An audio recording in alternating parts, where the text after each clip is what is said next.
സ്വീഡനിലെ സ്കെന്നിഞ്ചൻ നിവാസികളായിരുന്ന ഹെർമന്റെയും മാർഗരറ്റിന്റെയും മകനായാണ് വിശുദ്ധ നിക്കോളാസ് ജനിച്ചത്.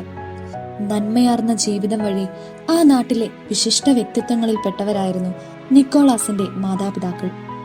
അവരുടെ പരിപാലനയിൽ ശൈശവം മുതലേ തന്നെ നിക്കോളാസ് ക്രിസ്തീയ ഭക്തിയുടെ പൂർണ്ണതയിലാണ് വളർന്നു വന്നത്. മാമോദിസ വഴി താൻ ധരിച്ച നിഷ്കളങ്കതയും വിശുദ്ധിയുമാകുന്ന വസ്ത്രത്തെ ദുഷിപ്പിക്കരുതെന്ന് വിശുദ്ധൻ തീരുമാനമെടുത്തിരുന്നു.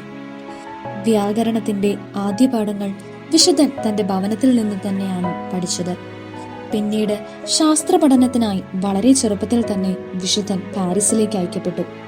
അതിനുശേഷം ഓർലീൻസിലേക്ക് മാറ്റപ്പെട്ട വിശുദ്ധൻ അവിടെ വെച്ച് തന്റെ ദൈവശാസ്ത്ര പഠനം പൂർത്തിയാക്കുകയും പൊതുനിയമത്തിലും സഭാ നിയമത്തിലും ബിരുദധാരിയാകുകയും ചെയ്തു. നന്മയിലും പഠനത്തിലും ഒരുപോലെ യോഗ്യനായി സ്വഭവനത്തിൽ തിരികെ എത്തിയ വിശുദ്ധൻ അധികം താമസിയാതെ തന്നെ ലിൻകോപെന്നിലെ ആർച്ച് ഡീക്കനായി നിയമിതനായി. വിശുദ്ധന്റെ മുഴുവൻ ജീവിതവും അനുതാപത്തിന്റെയും ഭക്തിയുടെയും പൂർണ്ണമായ സമർപ്പണമായിരുന്നു. വളരെ ലാളിത്യമാർന്നതായിരുന്നു വിശുദ്ധന്റെ ജീവിതം. വെള്ളിയാഴ്ചകളിൽ വെറും അപ്പത്തിനൊപ്പം കുറച്ച് ഉപ്പും വെള്ളവും മാത്രമായിരുന്നു വിശുദ്ധന്റെ ഭക്ഷണം.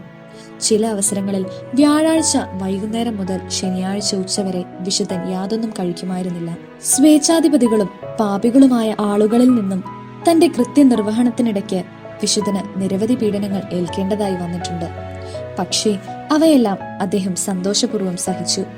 നിരക്ഷരായ അവിടുത്തെ ജനങ്ങളിൽ വിദ്യാഭ്യാസം എത്തിക്കുകയും അവരുടെ ഇടയിൽ സഭാപരമായ അച്ചടക്കം കൊണ്ടുവരാനും വിശുദ്ധന് സാധിച്ചു.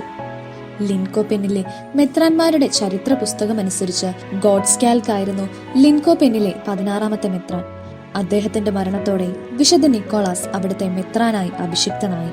വിശുദ്ധ ഗ്രിഗറിയുടെ ധർമ്മനിഷ്ഠകളെയും വിശുദ്ധ ആൻസലൈമിന്റെ പ്രവർത്തനങ്ങളെയും വിശുദ്ധ ബ്രിഡ്ജറ്റിന്റെ രചനകളെയും ആസ്പദമാക്കി വിശുദ്ധൻ ചെറിയ കുറിപ്പുകൾ തയ്യാറാക്കുന്ന ജോലിയിൽ മുഴുകി. ഇവരെ വിശുദ്ധരാക്കുവാനായി വിശുദ്ധൻ തന്റെ സകല പിന്തുണയും നൽകിയിരുന്നു. തന്റെ ആ ജോലി പൂർത്തിയാക്കിയ അതേ വർഷം തന്നെ വിശുദ്ധൻ ഇഹലോകവാസം വെടിഞ്ഞു.